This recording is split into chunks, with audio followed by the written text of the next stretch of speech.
Hello and welcome to Shanvi Study Circle. So today we are going to discuss the last chapter of Civics Class 9, Democratic Politics. So let's begin with the chapter.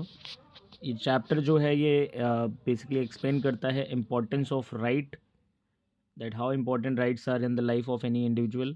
इसके अलावा basically इसकी शुरुआत होती है कुछ real life cases से जिनकी help से हम बेसिकली समझते हैं कि वो बिना राइट्स के हमारी जो लाइफ होगी वो कैसी होगी, ठीक है। And why we need these rights actually, ठीक।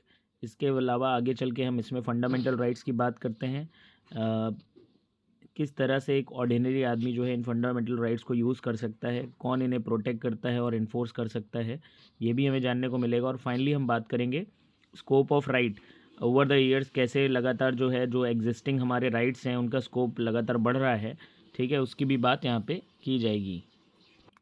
ओके, चैप्टर को आगे बढ़ाते हैं। सो पहला टॉपिक है हमारा लाइफ विदाउट राइट्स, ठीक है। लाइफ विदाउट राइट्स, इस टॉपिक को समझने के लिए ही 3 रियल लाइफ केसेस हमारी बुक में लिए गए हैं, उनको हम एक एक करके डिस्कस करेंगे। सबसे पहला केस है आपका गुआंतनामो बे प्रिजन केस, जहाँ पे हम कहते हैं कि भाई लगभग 600 लोगों को यहाँ पे यूएस फोर्सेस जो है अरेस्ट करती हैं डिफरेंट कंट्रीज से, और उन्हें एक प्रिजन में जो कि गुआंतनामो बे में है, और गुआंतनामो बे जो है क्यूबा के पास जो है यहाँ पे एक प्रिजन बनाई जाती है अमेरिकन नेवी के द्वारा, ठीक है। तो यहाँ पे इन लोगों को ला के रखा जाता है। इन लोगों को सस्पेक्ट्स माना जा रहा था जो जो टेररिस्ट अटैक हुए थे 11 सितंबर 2001 को यूएस के ऊपर, जिसे आप ट्विन टावर अटैक भी कहते हो, ठीक है। तो उसमें सस्पेक्ट्स के तौर पे देखा जा रहा था। अब what kind of treatment they were getting there, उसकी बात की जाए अगर, तो इनके कह रहा है कि जो फैमिली मेम्बर्स थे प्रिजनर्स के या मीडिया पर्सनल की बात कर लें, चाहे यूएन रिप्रेजेंटेटिव्स, किसी को भी इनसे मिलने नहीं दिया जा रहा था, ना इनका कोई ट्रायल हुआ था किसी भी कोर्ट में यूएस के अंदर। फाइनली एक इंटरनेशनल ह्यूमन राइट ऑर्गेनाइजेशन जिसका नाम है एमनेस्टी इंटरनेशनल, उसने इनके बारे में इंफॉर्मेशन कलेक्ट की और रिपोर्ट किया कि भाई किस तरह से जो है इन प्रिजनर्स को वहाँ पे टॉर्चर किया जा रहा है, ठीक है। प्रिजनर्स को इवन जो है ऑफिशियली नॉट गिल्टी जब ये डिक्लेयर कर दिया जाता है तब भी इन्हें रिलीज़ नहीं किया जाता है, और यूएन सेक्रेटरी जनरल जो हैं यहाँ तक कि कहते हैं कि भाई जो ये प्रिजन है गुआंतनामो बे में, इसको बंद कर देना चाहिए, बट यूएस गवर्नमेंट जो है यहाँ पे किसी की भी बात सुनने को तैयार नहीं थी, ठीक है। तो ये जो पहला केस है ये complete violation of human right का केस है, ठीक है। अब बात करते हैं दूसरा एक जो केस है हमारी बुक में, citizen rights in Saudi Arabia, इसकी बात करेंगे। तो ये जो केस है सेकेंड वाला, ये थोड़ा डिफरेंट है क्योंकि यहाँ पे हम कह सकते हैं कि it is the case of violation of rights by the government of same country, और अपनी ही कंट्री के लोगों के राइट्स को यहाँ पे वायलेट करने का काम किया जा रहा है, ठीक है। तो यहाँ पे कई सारे लिमिटेशन सिटीजन्स के ऊपर हैं जिनको यहाँ पे डिस्कस किया गया है, ठीक है। जैसे कि बात करें तो कंट्री जो है कह रहा है it is ruled by hereditary king, और लोगों का यहाँ पे कोई रोल नहीं है अपने रूलर्स को इलेक्ट करने में या उनको चेंज करने में। किंग यहाँ पे जो है लेजिस्लेचर और एग्जीक्यूटिव विंग को सेलेक्ट करते हैं, ठीक। इवन जजेस को भी अपॉइंट वही करते हैं और चेंज उनके डिसीजन को भी वो चेंज कर सकते हैं, ठीक है। सिटीजन्स कोई भी पॉलिटिकल पार्टी या एसोसिएशन ऑर्गेनाइजेशन नहीं फॉर्म कर सकते हैं। मीडिया भी कुछ भी इनके खिलाफ रिपोर्ट नहीं कर सकती है, ठीक। फ्रीडम ऑफ रिलीजन भी यहाँ पे लोगों को नहीं मिला हुआ है। बेसिकली जो इस्लाम है वो मेजर रिलीजन है, और जो नॉन मुस्लिम्स हैं, ठीक है, वो अपने रिलीजन को प्राइवेट में ही प्रैक्टिस कर सकते हैं, पब्लिक में नहीं कर सकते। वुमेन की अगर बात की जाए तो उनके ऊपर बहुत सारे रेस्ट्रिक्शंस हैं यहाँ पे। जैसे एक एग्जांपल यहाँ पे लिया गया है कि भाई जो टेस्टिमोनी है, टेस्टिमोनी मतलब जो गवाही आप बोलते हो, testimony of one man is equal to 2 women, ठीक है। तो इस तरह के लिमिटेशंस यहाँ पे सिटीज़न के ऊपर प्लेस किए गए हैं सऊदी अरेबिया के अंदर, ठीक है। ओके, तो अब हम थर्ड केस डिस्कस करेंगे जो कि है एथनिक मैसेकेयर इन कोसोवो। कोसोवो जो था ये आपका एक प्रोविंस था यूगोस्लाविया का, स्प्लिट होने के पहले, अलग होने के पहले। अब यहाँ पे मेजॉरिटी पॉपुलेशन जो थी वो एथनिक अल्बेनियन है, एक एथनिक ग्रुप है अल्बेनियन, ठीक है। और जबकि पूरी कंट्री की अगर हम बात करें तो यहाँ पे सर्ब मेजॉरिटी में है। कोसोवो में अल्बेनियंस मेजॉरिटी में है, जबकि पूरी कंट्री में यूगोस्लाविया की अगर बात कर रहे हैं हम तो वहाँ पे सर्ब मेजॉरिटी में है। अब ऐसे में क्या होता है, ये एक नैरो माइंडेड सर्ब नेशनलिस्ट जो है जिनका नाम है माइलोशेविक, ये इलेक्शन जीत जाते हैं, इनकी गवर्नमेंट फॉर्म हो जाती है, और ये पूरी तरह से खिलाफ हैं यहाँ पे अल्बानियंस के, ठीक है। ये चाहते हैं कि भाई या तो सर्ब्स को डोमिनेट करना चाहिए कंट्री को, मतलब ये चाहते हैं कि सर्ब्स को डोमिनेट करना चाहिए यहाँ पे कंट्री को, और इवन कई सारे सर्ब लीडर्स जो हैं उनका मानना है कि जो एथनिक माइनॉरिटीज़ हैं अल्बानियंस के जैसे, या तो उन्हें कंट्री छोड़ देना चाहिए, देश को छोड़ देना चाहिए, या फिर उन्हें सर्ब्स की डोमिनेंस को एक्सेप्ट कर लेना चाहिए। अब इस काम को करने के लिए यहाँ पे एक एथनिक मैसेकेयर कैरी ऑन किया जाता है। एथनिक मैसेकेयर मतलब एक पर्टिकुलर एथनिक ग्रुप के लोगों को बड़े स्केल पे मारना, ठीक है। माइलोशेविक और सर्बियन आर्मी मिल करके काम कर रहे थे। फाइनली दूसरी कंट्रीज़ यहाँ पे इंटरवीन करती हैं इस मैसेकेयर को स्टॉप करने के लिए, रोकने के लिए। इसकी वजह से क्या होता है, माइलोशेविक लॉस पावर एंड इनको एक ट्रायल फेस करना पड़ता है इंटरनेशनल कोर्ट ऑफ जस्टिस में for the charges crime against humanity, ठीक है। तो ये 3 केसेस जो हैं आपको समझाते हैं दैट लाइफ जो है बिना राइट्स के किस तरह की हो सकती है, ठीक है। ये इन तीनों केसेस से हमें समझने को मिलता है। अब आ जाते हैं अगले टॉपिक पे, that is what are rights. Rights हैं क्या एक्चुअली में, ठीक है। तो rights are the claims of a person over other fellow beings, society या फिर गवर्नमेंट। मतलब जो हम क्लेम करते हैं किसी भी जैसे अपने माता पिता के ऊपर आप क्लेम करते हो अपने कि भाई मेरे मम्मी पापा हैं, मेरे फ्रेंड हैं, मेरे भाई बहन हैं, ठीक है। या सोसाइटी के ऊपर क्लेम करते हो, ठीक है, या फिर गवर्नमेंट के ऊपर क्लेम करते हो कि मेरी गवर्नमेंट है, मेरी चीज़ें हैं, ठीक है। तो ये जो क्लेम्स हैं यही राइट हैं, ठीक है। But there are certain condition, है ना, जो फुलफ़िल होनी ज़रूरी हैं, कि भाई हर एक क्लेम को राइट नहीं कहा जा सकता, ठीक है। तो वो कंडीशंस क्या हैं वो आपको यहाँ पे बताई गई हैं। पहला कि राइट्स शुड बी रीज़नेबल, जो क्लेम आप कर रहे हैं वो रीज़नेबल क्लेम होना चाहिए। रीज़नेबल का मतलब सभी के लिए इक्वली पॉसिबल होना चाहिए। जैसे एग्जांपल के तौर पे अगर हम लोग कहें कि भाई, तो पहली बात तो ये हो गई कि भाई राइट्स जो हैं रीज़नेबल क्लेम होने चाहिए। दूसरा, it should be recognised by society. देखो राइट्स का जो मीनिंग होता है वो इन कॉन्टेक्स्ट ऑफ सोसाइटी होता है, ठीक है। और हर एक सोसाइटी के अपने रूल्स होते हैं जो उसके कंडक्ट को रेगुलेट करते हैं। इसी से हमें पता चलता है कि क्या सही है और क्या गलत है। जिसे सोसाइटी रिकॉग्नाइज करे, बिल्कुल राइटफुल माने, that only becomes a basis for right. Example के तौर पे जैसे अगर आप कहें कि भाई पड़ोसी का घर मेरा है, ठीक है, तो इसमें सोसाइटी जो है आपका साथ नहीं देगी ना, सोसाइटी उसे गलत मानेगी, ठीक है। तो दैट मीन्स जो क्लेम आप करें उसे सोसाइटी रिकॉग्नाइज करेगी तभी उसे राइट माना जाएगा। तीसरी बात है, should be sanctioned by law. That means जो भी क्लेम हम कर रहे हैं वो हमारे लॉ के अगेंस्ट नहीं होना चाहिए, जो हमारी कंट्री का लॉ है उसके अगेंस्ट नहीं होना चाहिए, ठीक है।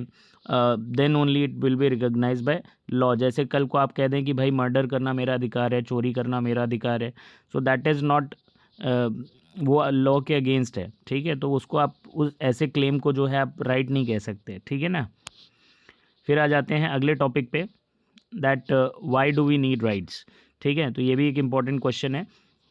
तो भाई राइट्स नेसेसरी हैं for the sustenance of democracy. Sustenance मतलब survival of democracy, existence of democracy के लिए ज़रूरी है।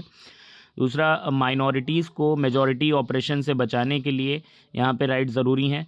तीसरी बात हम कह सकते हैं कि भाई they protect citizen from the government, ठीक है। गवर्नमेंट मतलब एक एब्सोल्यूट तरीके से अगर रूल ना करे, उससे प्रोटेक्ट करने के लिए भी यहाँ राइट ज़रूरी हैं, ठीक है, जो एनक्रोचमेंट होता है उससे बचाने के लिए। इसके अलावा citizens protect citizen from other citizen. That means जो राइट्स देखें, राइट्स सभी के लिए इक्वली ग्रांट किए गए हैं, तो जो राइट्स मेरे हैं वो सभी के हैं, ठीक है। दैट मीन्स, तो इसका मतलब ये है कि भाई I can not practice my rights in such a way जिससे दूसरे के राइट्स का वॉयलेशन हो, ठीक है। Ensure equality, rights equality maintain करने के लिए ज़रूरी हैं। और आखिरी बात हम कहेंगे, एक डिग्निफाइड लाइफ को मेंटेन करने के लिए भी राइट्स ज़रूरी हैं, ठीक है। फिर आ जाते हैं कि एक क्वेश्चन हमारी एनसीईआरटी में पूछा गया है कि भाई we have to give some examples of elected government that are not protecting, और इवन वो अटैक कर रहे हैं अपने राइट्स पे, सिटीजन के राइट्स पे, और ऐसा वो क्यों कर रहे हैं, ठीक है। तो कुछ एग्जांपल्स जो हम लोगों ने पढ़े वही हम यहाँ पे दे सकते हैं। जैसे हमने कहा एथनिक मैसेकेयर हमने पढ़ा अल्बानियंस का, ठीक है। तो दूसरा हमने पढ़ा जो जैसे अपार्थीड की हम बात करते हैं साउथ अफ्रीका में, ठीक है। या आपने कॉन्स्टिट्यूशनल डिज़ाइन चैप्टर के अंदर पीआरआई पार्टी की मैक्सिको में बात की थी, ठीक है। या जिम्बाब्वे में रॉबर्ट मुगाबे का जो रूल था, ये सारे एग्जांपल जो हैं राइट्स के वायलेशन के केसेस हैं, ठीक है। और जाहिर सी बात है गवर्नमेंट यहाँ पे ऐसा कर रही है क्योंकि वो अब जो है अपनी पावर और कंट्रोल को जो यहाँ पे मेंटेन करके रखना चाहती है, ठीक। वो चाहती है कि भाई उसका जो एब्सोल्यूट कंट्रोल है वो लोगों के ऊपर बना रहे और कोई भी उन्हें अपोज ना करे, ठीक है। राइट्स इन द कॉन्स्टिट्यूशन, ये हमारा अगला टॉपिक है। Okay, rights in the constitution, ये हमारा अगला टॉपिक है। तो भाई हमारा जो कॉन्स्टिट्यूशन है, ठीक है, वो कुछ बेसिक राइट्स प्रोवाइड करता है to each and every citizen, जिन्हें हम फंडामेंटल राइट्स कहते हैं। और आखिर इन्हें फंडामेंटल क्यों कहा जाता है इसको भी समझ लें यहाँ पे। They are called so because ये इसेंशियल हैं for maintaining the dignity as well as all round development of individual, ठीक है। तो डिग्निटी मेंटेन करने के लिए और ऑल राउंड डेवलपमेंट के लिए ये ज़रूरी हैं, इसीलिए इन्हें फंडामेंटल कहा जाता है। फंडामेंटल राइट्स जो है हमारे कॉन्स्टिट्यूशन के पार्ट 3 में डिफाइंड है, आर्टिकल 12 से 35 तक, ठीक है। इनकी ओरिजिन की अगर बात करें तो कई सोर्सेज हैं, जैसे इंग्लैंड का जो बिल ऑफ राइट्स है, यूएस का जो बिल ऑफ राइट्स है और फ्रांस का जो declaration of rights of man and citizen है, ये हमारे मेजर सोर्सेज हैं, ठीक है। एट प्रेजेंट अगर हम बात करें तो 6 फंडामेंटल राइट्स हैं, बट जब हमारा कॉन्स्टिट्यूशन ओरिजिनली फ्रेम किया गया था एट दैट टाइम हमारे में 7 फंडामेंटल राइट्स थे, जिसमें से राइट टू प्रॉपर्टी को जो है यहाँ पे एक फंडामेंटल राइट के रूप में जो पहले से मौजूद था, उसे 44th जो अमेंडमेंट हुआ कॉन्स्टिट्यूशन का हमारा 1978 में, उस अमेंडमेंट की वजह से इसको हटा दिया गया, ठीक है। तो कौन कौन से फंडामेंटल राइट्स एट प्रेजेंट हमारे हैं वो आपको यहाँ पे बताए जा रहे हैं। Right to equality, right to freedom, right against exploitation, freedom of religion, cultural educational right and right to constitutional remedy. इनके बारे में हम एक एक करके पढ़ेंगे, ठीक है। सबसे पहले हम बात करेंगे राइट टू इक्वालिटी, ठीक। आर्टिकल 14 से लेके 18 तक राइट टू इक्वालिटी हमारे कॉन्स्टिट्यूशन में है। सबसे पहले हम बात करेंगे आर्टिकल 14 की, रूल ऑफ लॉ, जो कि इस्टेब्लिश करता है कि भाई हर एक व्यक्ति जो है everyone is equal before law और इक्वल प्रोटेक्शन ऑफ लॉ की बात यहाँ पे की जाती है, ठीक है। आर्टिकल 15 जो है डिस्क्रिमिनेशन को प्रोहिबिट करने का काम करता है कि किसी भी बेसिस पे किसी व्यक्ति के साथ कोई डिस्क्रिमिनेशन नहीं किया जाएगा। आर्टिकल 16 की अगर बात करें, इक्वालिटी ऑफ अपॉर्चुनिटी ये देता है सभी को, ठीक है, इन मैटर ऑफ पब्लिक एम्प्लॉयमेंट। और आर्टिकल 17 जो है हमारा ये अनटचबिलिटी को पूरी तरह से प्रोहिबिट करता है और उसे एक पनिशेबल ऑफेंस बनाता है, ठीक है। 18 की बात करें तो ये जो है अबॉलिशन ऑफ टाइटल की बात की जाती है इसमें, कि भाई गवर्नमेंट जो है यहाँ पे लोगों को, सिटीजन्स को मिलिट्री और एकेडमिक डिस्टिंक्शंस के अलावा कोई टाइटल कन्फर नहीं कर सकती है। और पहले जो मतलब जो कॉलोनियल टाइम में टाइटल्स दिए जाते थे वो सब यहाँ पे अबॉलिश कर दिए गए, ठीक है। अब इसको जो है हमें यहाँ पे आर्टिकल वाइज अगर हम इसे पढ़ें तो ज़्यादा हमारे लिए बेटर होगा। स्पेशली कुछ आर्टिकल, जैसे आर्टिकल 14 आपके लिए ज़्यादा ज़रूरी है, 15 है, 17 है, तो ये ज़्यादा ज़रूरी है, ठीक है। अब यहीं पे एक क्वेश्चन आ जाता है इसी से राइट टू इक्वालिटी से रिलेटेड, जो कि भाई ग्रांटिंग जॉब रिजर्वेशन, जैसा कि हम जानते हैं कि भाई जो बैकवर्ड कास्ट ग्रुप्स हैं उनको यहाँ पे जॉब रिजर्वेशंस मिले हुए हैं, तो it is not a denial of right to equality, इस बात को जस्टिफाई करने के लिए कहा जाता है। तो कह रहे हैं कि जॉब रिजर्वेशन जो इंडिया में है ये एक्चुअली में वॉयलेशन नहीं है राइट टू इक्वालिटी का, बिकॉज इसका जो इंटेंशन है is to create a level playing field, ठीक, to ensure equal opportunity for historically marginalised communities. यानी जो हिस्टोरिकली मार्जिनलाइज्ड कम्युनिटीज़ हैं उनको इक्वल अपॉर्चुनिटी देने के लिए बात की जा रही है यहाँ पे, उनके लिए एक लेवल प्लेइंग फील्ड क्रिएट करने की बात की जा रही है जॉब रिजर्वेशन दे करके, ठीक है। आर्टिकल 15 और 16 जो है यहाँ पे इवन गवर्नमेंट को हमारी अलाउ भी करता है कि कुछ स्पेशल प्रोविजंस जो है सोशली और एजुकेशनली बैकवर्ड क्लासेस के लिए वो यहाँ पे बना सकते हैं, क्रिएट कर सकते हैं, ठीक। एग्जाम्पल के तौर पे अगर हम इसे समझना चाहें तो जैसे कि हम इसमें देख पा रहे हैं इस इमेज में कि डिफरेंट जो एथलीट्स हैं अलग अलग रेस ट्रैक के अंदर खड़े हुए हैं, ठीक। तो जो सबसे इनर मोस्ट ट्रैक है, ठीक है, जाहिर सी बात है उसका जो सरकमफ्रेंस होगा वो सबसे कम होगा, और सबसे आउटर मोस्ट ट्रैक में जो हमारा जो रेसर खड़ा हुआ है उसका सरकमफ्रेंस सबसे ज़्यादा है। तो इसे ज़्यादा डिस्टेंस कवर करना है और अंदर वाले को सबसे कम डिस्टेंस कवर करना है, ठीक है। तो आप यहाँ पे देख पा रहे हैं कि इसको सबसे आगे खड़ा किया गया जबकि उसे पीछे खड़ा किया गया। तो ये इसलिए ज़रूरी है ताकि इक्वालिटी यहाँ पे मेंटेन की जा सके, ठीक है, जो एक्स्ट्रा डिस्टेंस है उसको यहाँ पे कॉम्पनसेट किया जा सके, ठीक है। इसका मतलब ये नहीं है कि यहाँ पे किसी को प्रायोरिटी दी जा रही है, ठीक है। इसी तरह से अगर हम बात करें जो फिज़िकली हैंडीकैप्ड लोग होते हैं उनके लिए पब्लिक जो बिल्डिंग्स होती हैं वहाँ पे हम रैम्प्स वगैरह देखते हैं, तो भाई फिर वही बात है कि एक नॉर्मल आदमी के लिए फैसिलिटी क्यों नहीं, आप अगर इससे सवाल करें तो ये बिल्कुल ही गलत होगा भाई, है ना। राइट टू फ्रीडम की बात करें, आर्टिकल 19 से 22 तक राइट टू फ्रीडम है हमारी कॉन्स्टिट्यूशन में। फ्रीडम का बेसिक मीनिंग है एब्सेंस ऑफ कंस्ट्रेंट्स, कोई भी रोक टोक, बाधा, रुकावट, ठीक है, नहीं होनी चाहिए। कह सकते हैं इंटरफेरेंस जो है अननेसेसरी वो नहीं होना चाहिए, तभी हम कहेंगे कि हम फ्री हैं। तो आर्टिकल 19 जो है हमारा यहाँ पे 6 फ्रीडम जो है ग्रांट करता है सिविल सिटीजन्स को, जैसे freedom of speech and expression, assemble in a peaceful manner, कोई भी एसोसिएशन या यूनियन बनाना, ठीक है, through out the country free हो करके मूव कर सकते हैं, किसी भी पार्ट में किसी भी स्टेट में जा कर के वहाँ पे रह सकते हैं, कोई भी प्रोफेशन, ऑक्यूपेशन, ट्रेड, बिजनेस वगैरह कैरी ऑन कर सकते हैं, ठीक है। अब ये जो डिफरेंट फ्रीडम्स हमें आर्टिकल 19 में ग्रांट की गई हैं, they are also subject to reasonable restrictions. इसके पीछे क्या रीज़न है भाई, तो पहली बात तो ये समझें कि every citizen has a right to all this freedom, सिर्फ हमारे ही पास ये राइट नहीं है, सभी को ये राइट मिले हुए हैं, ठीक। इसका मतलब ये है कि हम अपनी फ्रीडम को इस तरह से एक्सरसाइज नहीं कर सकते कि हम दूसरे की फ्रीडम को वायलेट करें यहाँ पे। अगली बात कि भाई you can not exercise your freedom in such a manner कि जिससे आप पब्लिक न्यूसेंस या डिसऑर्डर क्रिएट करें, ठीक। आप तभी तक कुछ भी करने के लिए फ्री हैं जब तक कि आप किसी दूसरे को नुकसान नहीं पहुंचा पा रहे हैं। फ्रीडम का मतलब एक अनलिमिटेड लाइसेंस नहीं है कि आप जो मन आए सो करने लग जाएं, ठीक है।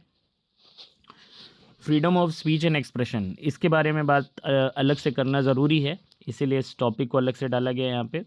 तो freedom of speech and expression जो है एक एसेंशियल फीचर है डेमोक्रेसी का, और हमारे जो आइडियाज़ हैं, पर्सनालिटी हैं, वो तभी डेवलप होते हैं जब हम फ्री होकर के कम्युनिकेट करते हैं दूसरों के साथ, ठीक।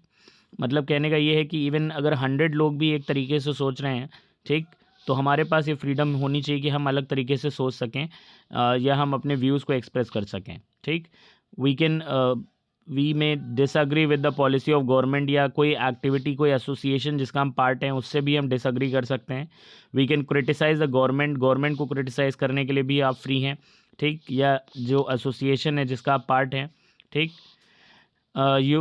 और इसको कैसे हम कर सकते हैं भाई, हम pamphlet, magazine, newspaper, painting, poetry, song वगैरह किसी के थ्रू, तो किसी भी तरीके से जो है हम अपने व्यूज़ को, ओपिनियन को एक्सप्रेस कर सकते हैं, ठीक है। Limitations over freedom of speech and expression, इस पे भी कुछ लिमिटेशंस अलग से बताई जाती हैं और ये पूछा भी जाता है। तो पहली बात तो भाई, we can not use this freedom to instigate violence against other, किसी एक मान लीजिए व्यक्ति को या ग्रुप को दूसरे ग्रुप या इंडिविजुअल के खिलाफ भड़काने के लिए, वायलेंस करने के लिए यहाँ पे हम इसको यूज़ नहीं कर सकते। दूसरा, we can not use to incite people to rebel against government, किसी कुछ लोगों को भड़काने के लिए, गवर्नमेंट के खिलाफ रिवोल्ट करने के लिए, रिवोल्ट करने के लिए आप इसको यूज़ नहीं कर सकते ना। फिर एक और बात बोली गई कि भाई we can not use it to defame anyone, ठीक, उसको डिफेम करने के लिए, उसके बारे में गलत बातें बोल करके उसकी रेपुटेशन को डैमेज करने के लिए अगर आप जो है कुछ पब्लिकली बोल रहे हैं तो वो नहीं अलाउड है, ठीक है। फिर आ जाते हैं कुछ स्पेसिफिक, देखिए आर्टिकल्स हैं जो अलग से भी जानने ज़रूरी हैं। तो आर्टिकल 19 के साथ 19(1) आर्टिकल है जो कि आरटीआई है एक्चुअली में, इसके बारे में जानेंगे। आरटीआई जो है वो भाई इफेक्ट में आया था 12 अक्टूबर 2005 में।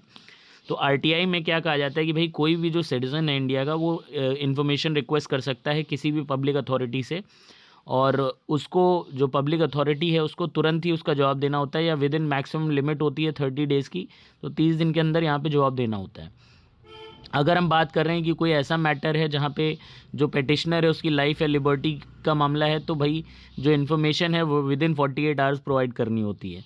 इसके अलावा ये एक्ट जो है यहाँ पे मैंडेटरी कर देता है पब्लिक अथॉरिटीज़ के लिए कि वो सारे जो रिकॉर्ड्स हैं उनको कंप्यूटराइज़ करें फॉर वाइड डिसेमिनेशन, मतलब जब भी ज़रूरत पड़े तो उन्हें डिसेमिनेट किया जा सके, प्रोवाइड कराया जा सके, ठीक है। फिर आते हैं आर्टिकल 21 की बात करेंगे जो कि right to life and personal liberty है। तो ये भी अलग से पूछा जाता है, right to life and personal liberty का मीनिंग क्या है, या आर्टिकल 21 भी अलग से आपसे पूछा जाता है, ठीक। तो 21 जो कॉन्स्टिट्यूशन आर्टिकल 21 जो है हमारे कॉन्स्टिट्यूशन का, ये सिटीजन्स को right to life and personal liberty grant करता है। इसमें 2 प्रोविजंस बताए गए हैं यहाँ पे। पहला कह रहा है कि no person can be deprived of his life and personal liberty except according to the procedure establish by law. यानी कि किसी भी व्यक्ति को ये अधिकार नहीं कि किसी दूसरे व्यक्ति की को वो उसकी लाइफ को एंड कर सके या उसकी पर्सनल जो लिबर्टी है उसको एनक्रोच कर सके।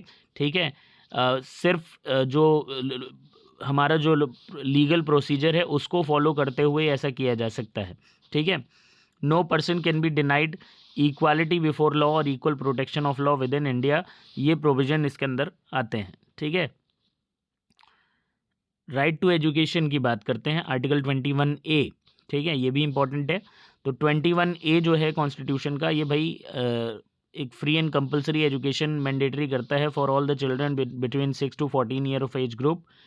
इसके अलावा ये 86 जो अमेंडमेंट हुआ था कॉन्स्टिट्यूशन में, उसके थ्रू इसको ऐड किया गया था और फाइनली ये जो है इफेक्ट में कब आया है, तो 1 अप्रैल 2010 में ये लागू हो गया था। ठीक है, protection against arbitrary arrest and detention जो कि आर्टिकल 22 हमें प्रोवाइड करता है। तो भाई इसमें कुछ स्पेसिफिक राइट्स बताए गए हैं for the arrested and detain person. जैसे पहला, right to be informed the grounds of arrest, किस बेसिस पे उसको अरेस्ट किया जा रहा है ये पूछने का अधिकार है आपको। लॉयर से कंसल्ट करने का अधिकार है। इसके अलावा एक मजिस्ट्रेट के सामने प्रोड्यूस करना ज़रूरी है यहाँ पे within 24 hours of arrest. ठीक, and last, freedom of not to be detained beyond the period without order of, एक स्पेसिफिक जो हर एक पनिशमेंट के लिए जो पीरियड है हमारा लॉ में कि भाई 2 साल की सज़ा है या 3 साल की सज़ा है, तो उससे बियॉन्ड नहीं डिटेन करके रखा जा सकता है एक्सेप्ट अगर एक मजिस्ट्रेट के द्वारा ऑर्डर किया गया है तो। ठीक है, अगला एक कुछ पर्टिकुलर केसेस हैं जिनको हमें पढ़ के यहाँ पे समझना है कि यहाँ पे कौन सा राइट टू फ्रीडम जो है वॉयलेट हो रहा है। ठीक है, और अगर हो रहा है तो उसका स्पेसिफिक जो है राइट टू फ्रीडम के वॉयलेशन के केसेस हैं और इनमें हमको समझना है कि हाँ ये वॉयलेट हो रहा है यहाँ पे राइट टू फ्रीडम या नहीं हो रहा है, और साथ में उसका कौन सा प्रोविज़न जो है वो वॉयलेट हो रहा है वो भी बताना है। ठीक, तो पहला जो है पॉइंट कि भाई गवर्नमेंट ऑफ इंडिया जो है सलमान रजदाई की जो किताब है एक सैटनिक वर्सेस, उसको यहाँ पे बैन करती है। ठीक है, क्योंकि उसे डिसरेस्पेक्टफुल माना जाता है, प्रॉफिट मोहम्मद को ये डिसरेस्पेक्ट करती है बुक और मुस्लिम कम्युनिटी की फीलिंग्स को हर्ट करने का काम करती है। ठीक है, तो ये क्या कोई वॉयलेशन है? तो बिल्कुल भी वॉयलेशन नहीं है, क्योंकि यहाँ पे गवर्नमेंट ने डिसीजन लिया है ताकि भाई समाज में जो है शांति व्यवस्था बनी रहे। ठीक है, एक पर्टिकुलर कम्युनिटी की फीलिंग्स को अगर हर्ट हो रही हैं तो उसमें गवर्नमेंट को इंटरवीन करना ज़रूरी है और to maintain peace and law and order in the country, उसको ध्यान में रखते हुए गवर्नमेंट ने ऐसा किया, तो यहाँ पे कोई वॉयलेशन नहीं है। ठीक है, दूसरी है every film has to be improved.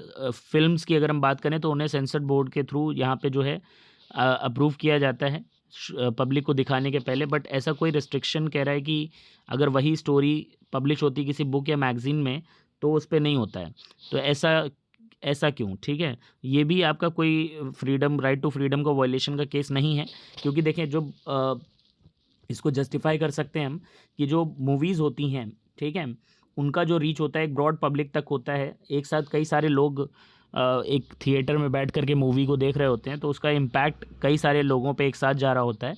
जबकि अगर हम बात करें बुक या मैगज़ीन की, तो वो ज़्यादातर भाई हम क्या करते हैं, इंडिविजुअली अकेले बैठ के एक किताब को हम पढ़ते हैं, तो उसका इम्पैक्ट जो है वो उतना नहीं जाएगा जितना कि मूवी का जाएगा। ठीक है, तो यहाँ पे भी जो है कोई वॉयलेशन इसका नहीं है। ठीक है, अगला, government is considering a proposal that there will be industrial zone and sectors of economy there, जहाँ पे वर्कर्स को यूनियन फॉर्म करने के लिए, स्ट्राइक करने के लिए अलाउ नहीं किया जाएगा। तो जाहिर सी बात है ये वॉयलेशन है जिसमें हम कहते हैं फ्रीडम टू फॉर्म यूनियन और एसोसिएशन या प्रोटेस्ट करने के लिए पीसफुली अलाउड है हमें, तो इस प्रोविज़न का वॉयलेशन यहाँ पे हो रहा है। ठीक है, अगला है सिटी एडमिनिस्ट्रेशन ने यहाँ पे बैन इम्पोज करने का जो है डिसाइड किया है कि जो पब्लिक माइक्रोफोन्स हैं 10 बजे के बाद से उन पे जो है बैन लगा दिया जाए। ठीक, और इस बात को ध्यान में रखते हुए कि भाई जो स्कूल एग्जामिनेशंस हैं वो पास में हैं, तो उसको उसी वजह से ऐसा किया गया है। तो बिल्कुल ये भी कोई वॉयलेशन नहीं है, क्योंकि यहाँ पे पब्लिक इंटरेस्ट को ध्यान में रख करके डिसीजन लिया गया है, इसलिए कोई वॉयलेशन का केस नहीं है। ठीक है, ये कुछ एग्जाम्पल्स हैं जो हमसे अलग से पूछ लिए जाते हैं, तो इनके आंसर्स हमें क्लियर होने चाहिए। राइट अगेंस्ट एक्सप्लॉयटेशन की अगर हम बात करें, अगला फंडामेंटल राइट है हमारा, ठीक। तो आर्टिकल 23 एंड 24 में कुछ क्लियर प्रोविजंस हैं यहाँ पे, to prevent exploitation of weaker section of society, ठीक है, by the individual as well as state.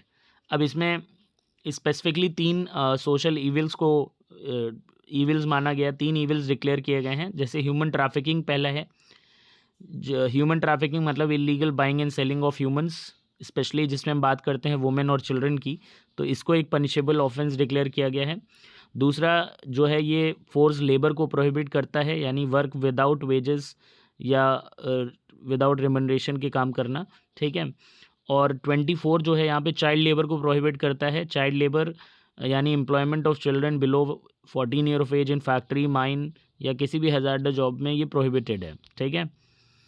फिर आते हैं right to freedom of religion पे, जो कि अगला फंडामेंटल राइट है हमारा। तो right to freedom of religion जो है ये आर्टिकल 25 से 28 में कवर होता है। इसमें ये रिलीजियस फ्रीडम प्रोवाइड करता है टू ऑल द सिटीजन्स और इंश्योर करता है कि इंडिया एक सेकुलर स्टेट बना रहे, ठीक है। इसमें राइट टू कुछ प्रोविजंस बताए गए हैं आपको यहाँ पे, जैसे हर एक व्यक्ति को अधिकार मिला है कि भाई वो किसी भी रिलीजन को प्रैक्टिस, प्रोफेस या प्रोपेगेट कर सकता है, अपना सकते हैं, ठीक है, उसको प्रैक्टिस कर सकते हैं और उसका प्रचार भी कर सकते हैं, प्रोपेगेट भी कर सकते हैं। एवरी रिलीजियस ग्रुप इज़, कोई भी रिलीजियस ग्रुप है या सेक्शन है तो वो उसको ये फ्रीडम मिली हुई है कि वो अपने रिलीजियस अफेयर्स को मैनेज करने के लिए बिल्कुल फ्री है, ठीक।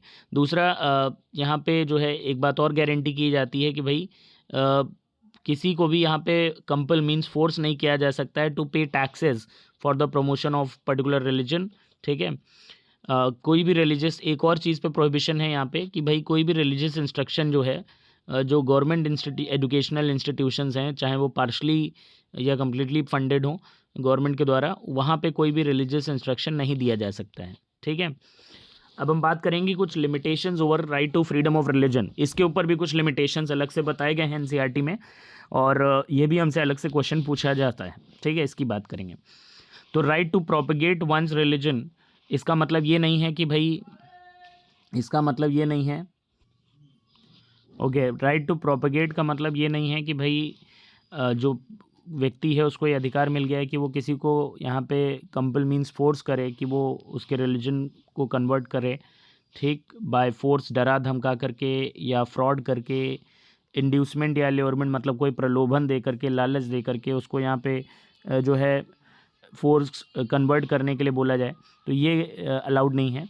दूसरा जो यहाँ पे लिमिटेशन प्लेस किया गया है वो है, दूसरा जो है कि भाई we can not sacrifice any animal और ह्यूमन बींग्स, जैसे कि पहले हुआ करता था, जानवरों की बलियां दी जाती थी। Even human beings they use to give sacrifice, different जो देवी देवताओं को के आगे बलियां दी जाती थी उसकी बात की गई, तो वो प्रोहिबिटेड है। इसके अलावा रिलीजियस जो प्रैक्टिसेस हैं जहाँ पे किसी एक पर्टिकुलर कम्युनिटी को, ग्रुप को, वुमेन को इन्फीरियर माना जाता है, ऐसे किसी भी रिलीजियस प्रैक्टिस कोई अलाउड नहीं है, ठीक है। अगला है गवर्नमेंट यहाँ पे जो है किसी व्यक्ति को यहाँ पे कोई टैक्सेस वगैरह उससे नहीं ले सकती है फॉर द प्रमोशन और maintenance of religion, particular religion या रिलीजियस इंस्टीट्यूशन को के लिए, को प्रोपेगेट करने के लिए, मेंटेन करने के लिए, ठीक है। और लास्ट में बोला गया कि कोई भी रिलीजियस इंस्ट्रक्शन यहाँ पे किसी गवर्नमेंट एजुकेशनल इंस्टीट्यूशन में नहीं दिया जा सकता है। इवन अगर हम प्राइवेट इंस्टीट्यूशंस की बात करें तो वहाँ पे भी हम फोर्स नहीं कर सकते हैं किसी इंडिविजुअल को पार्टिसिपेट करने के लिए किसी रिलीजियस फंक्शन में, इंस्ट्रक्शन में, ठीक है। ओके, अगला टॉपिक है हमारा कॉन्स्टिट्यूशन मेकर्स। एक क्वेश्चन पुटअप किया गया है यहाँ पे कि भाई जो कॉन्स्टिट्यूशन मेकर्स हैं उन्होंने कुछ रिटन गारंटीज स्पेसिफाई की हैं as rights for the minorities, but ऐसे कोई स्पेशल प्रोविज़न या गारंटीज़ मेजॉरिटी के लिए क्यों नहीं है, ठीक है। तो भाई इसको जस्टिफाई किया गया है इस आंसर के साथ कि डेमोक्रेसी की जब हम बात करते हैं, वर्किंग ऑफ डेमोक्रेसी की बात करते हैं, तो वो ऑटोमेटिकली मेजॉरिटी को पावर देता है, ठीक है। और जाहिर सी बात है जो ऑलरेडी पावरफुल ग्रुप है उसको प्रोटेक्शन की ज़रूरत नहीं है। जो माइनॉरिटीज़ हैं जिनकी संख्या कम है, जिनके पास पावर नहीं है, उनको प्रोटेक्ट करने की ज़रूरत है। तो इसीलिए हम कह रहे हैं कि यहाँ पे जो लैंग्वेज, कल्चर या रिलीजन है माइनॉरिटीज़ का, it need to be protected, उसे प्रोटेक्शन की ज़रूरत है यहाँ पे। अदरवाइज़ क्या होगा, उन्हें नेग्लेक्ट किया जाएगा, अंडरमाइन किया जाएगा, या फिर उसका इम्पैक्ट जो उनके लैंग्वेज, रिलीजन या कल्चर पे देखने को मिलेगा, ठीक है। मेजॉरिटी यहाँ पे डोमिनेट करने की कोशिश करेगी। दैट इज़ वाई, इसी वजह से जो कॉन्स्टिट्यूशन है यहाँ पे कल्चरल और एजुकेशनल राइट जो है ग्रांट करती है माइनॉरिटीज़ को, ठीक है। तो उसी के बारे में हम बात करेंगे। अगला टॉपिक हमारा यही है, कल्चरल और एजुकेशनल राइट, ठीक है। तो कल्चरल और एजुकेशनल राइट जो है ये आर्टिकल 29 और 30 में है हमारे, ठीक है। इसमें कुछ आपके मेजर्स जो हैं कुछ बताए गए हैं for the protection of rights of cultural, linguistic, religious minorities, ठीक है, जिससे वो अपना जो हेरिटेज है उनका, ठीक है, उसको प्रोटेक्ट करें या डिस्क्रिमिनेशन के अगेंस्ट उन्हें प्रोटेक्ट किया जा सके, ठीक है। कुछ प्रोविजंस यहाँ पे बताए गए, उनकी बात कर लेते हैं। तो भाई एनी सेक्शन ऑफ सिटीजन जिसका एक डिस्टिंक्ट लैंग्वेज है, कल्चर है, उसके पास उसको ये अधिकार दिया गया कि उसे कंजर्व कर सकते हैं। इसके अलावा किसी भी एजुकेशनल इंस्टीट्यूशन में जो एडमिशन है वो यहाँ पे डिनाई नहीं किया जा सकता है on the grounds of religion and language, ठीक है। सारी ही जो माइनॉरिटीज़ हैं उन्हें ये अधिकार मिला हुआ है कि वो अपने जो एजुकेशनल इंस्टीट्यूशंस हैं उनको इस्टेब्लिश कर सकते हैं और एडमिनिस्टर कर सकते हैं, ठीक है। अगला है कुछ यहाँ पे भी एक क्वेश्चन है हमारे पास, कुछ न्यूज़ रिपोर्ट्स हैं, उन्हें हमें पढ़ना है और आइडेंटिफाई करना है कि कौन सा पर्टिकुलर राइट यहाँ पे जो है डिबेट किया जा रहा है, उसके ऊपर डिबेट हो रही है, बातचीत हो रही है, उसको हमें पढ़ के समझ के बताना है, ठीक है। तो पहला जो आपका केस है कि भाई एक इमरजेंसी सेशन बुलाया जाता है शिरोमणि गुरुद्वारा प्रबंधक कमेटी का, और इसमें एक प्रपोजल डिस्कस किया जाता है कि भाई एक सेपरेट बॉडी बनाई जानी चाहिए to manage the affairs of Sikh shrines in Haryana. उसने ये वार्निंग भी दी कि भाई जो गवर्नमेंट है, warn the government that the Sikh community would not tolerate any interference in their religious affairs। तो जाहिर सी बात है यहाँ पे freedom of right to freedom of religion को डिस्कस किया जा रहा है।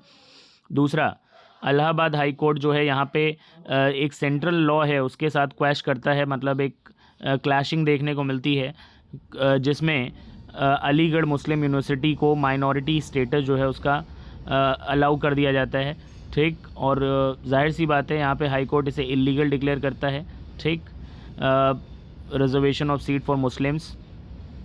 तो यहाँ पे कल्चरल और एजुकेशनल राइट जो है माइनॉरिटीज़ का, उसको डिस्कस किया जा रहा है। अगले में आ जाते हैं, ठीक है।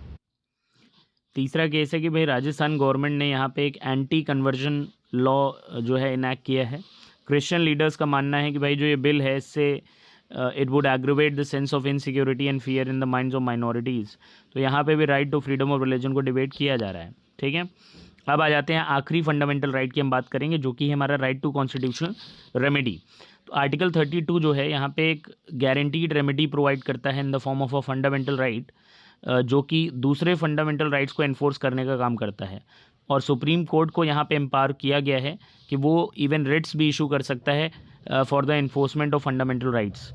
अगर जो है कह रहा है कि व्हेन एनी ऑफ कोई भी राइट हमारा वायलेट हो रहा है, अगर ऐसा हमें ऐसा लगता है तो we can seek remedy through court, ठीक है। ये एक फंडामेंटल राइट है कि हम भाई सुप्रीम कोर्ट डायरेक्टली अप्रोच कर सकते हैं।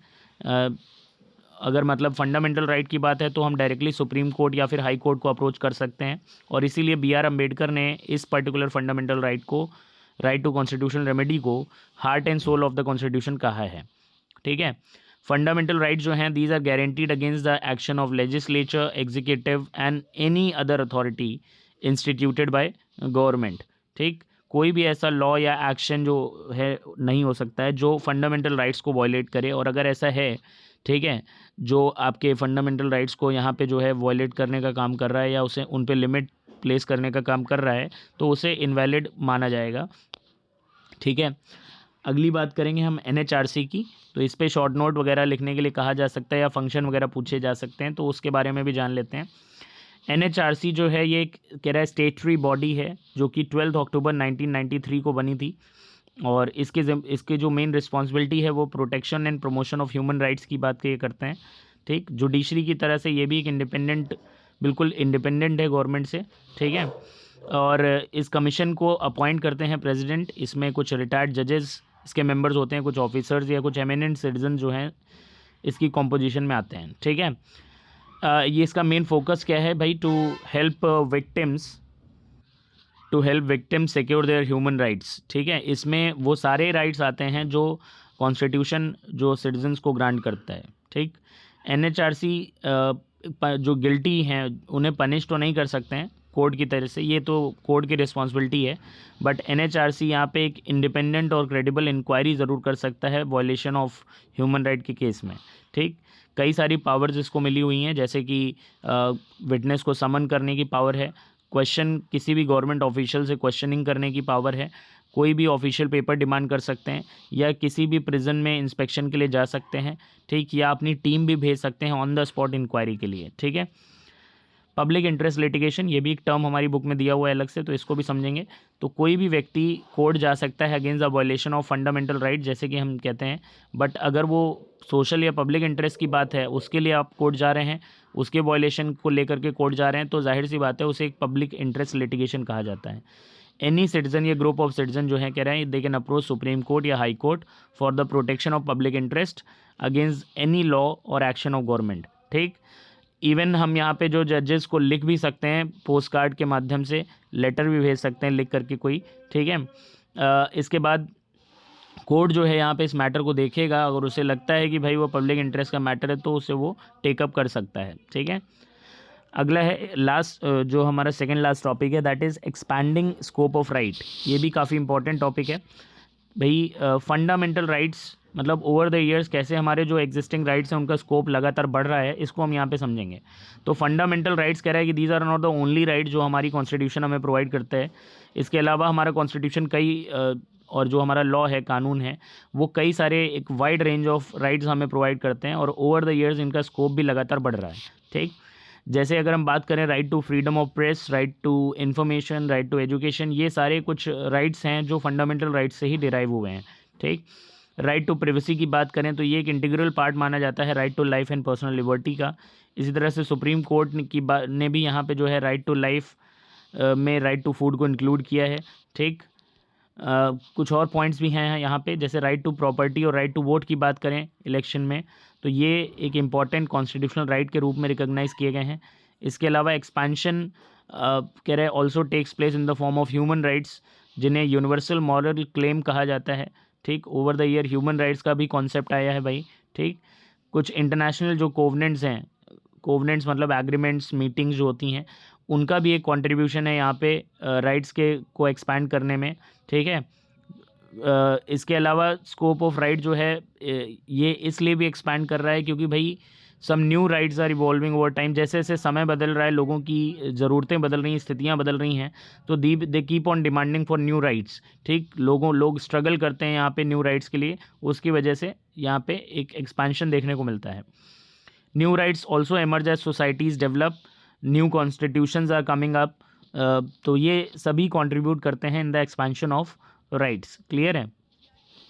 अब आ जाते हैं कॉन्स्टिट्यूशन ऑफ साउथ अफ्रीका, ये अलग से टॉपिक है लास्ट में, कि भाई कॉन्स्टिट्यूशन ऑफ साउथ अफ्रीका जो है कुछ अपने सिटीजन्स को कुछ न्यू राइट्स ग्रांट करता है, तो वो यहाँ पे डिस्कस किए गए हैं। जैसे राइट टू प्रिवेसी ग्रांट किया जाता है कि भाई सिटीजन्स और their home can not be searched, उनके फ़ोन को भी टैप नहीं किया जा सकता है, communication can not be open, तो ये राइट टू प्रिवेसी यहाँ पे मिला हुआ है।